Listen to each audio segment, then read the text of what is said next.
The closest approximation we ever had to a free society in this country was unquestionably in the 19th and early 20th century, a period about which myth has become more dominant than reality. It was a period of the greatest progress in the well-being of the ordinary man that the world has ever seen.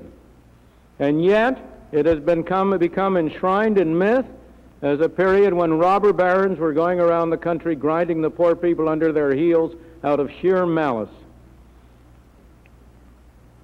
The interesting question is, what produced the shift from that 19th century relatively free society to our present 48% socialist society? What produced the shift? It was not produced by evil people for evil purposes. There was no conspiracy. What produced the shift, in my opinion, was an unholy coalition of well-meaning people seeking to do good and of special interests trying to use the power of government to promote their own particular immediate interests, reinforced by a change in political philosophy,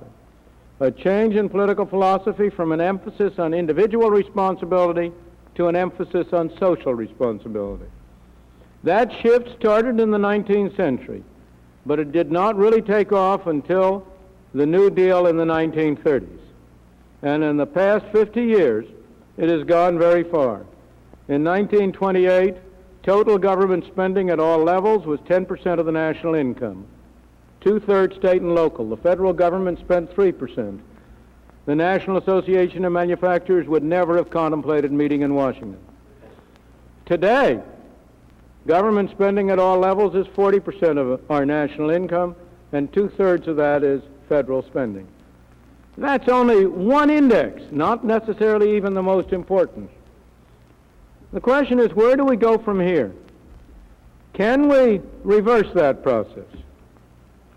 Many people will say, well, you can't reverse the process. Technological change, the development of a more complex and sophisticated economy requires big government. That is another of those myths that need to be punctured. There are many unfavorable signs about which way we are moving. It is far easier to enact laws than it is to repeal them.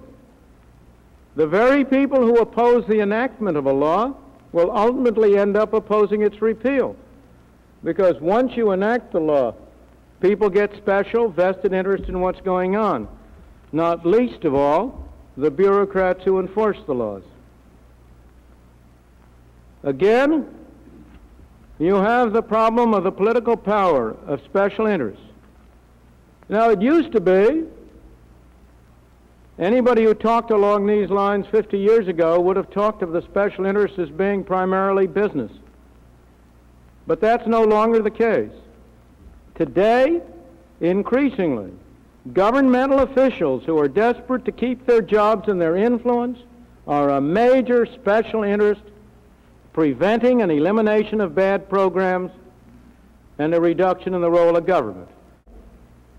In California and in Michigan and many other states, but California and Michigan are the two cases I know about personally, we had attempts to get constitutional amendments adopted limiting government spending, the spending of the state governments in those cases. Who defeated them? The most important single force defeating them was in Michigan, the Michigan Education Association, and in California, its counterpart. The bureaucrats in the educational establishment. Now, again, they're not doing it out of evil motives. Every individual has the capacity to rationalize his own interest as being the national interest. That goes for you and me, and let's never forget it. So that they weren't doing it out of I'm not attributing it to malice or anything else, but they now are in a position where they are a very strong special interest. But let me turn to this audience, to business. I cannot complain as a believer in a free enterprise society in which human progress comes through the attempt by individuals to better their own lives, through Adam Smith's famous invisible hand. I cannot complain if business pursues its self-interest rationally and in an informed way. That is the main motive of every system. But I think I can complain, and I am impressed with the extent to which business, when it turns to matters of public policy, is short-sighted and operates against its own interests. I have been struck time and again by the contrast. A businessman dealing with his own firm will look 30, 40 years ahead. He will make long-range plans. He will not conduct his business in terms of what's going to happen in the next six months. But when he comes to the area of public policy, well, 6 months is a long time ahead to look. You and I can do our share as individuals to persuade ourselves and our fellow citizens that this is a road to a collectivist state, that this is a road which, if long continued, will destroy both our prosperity and our liberty.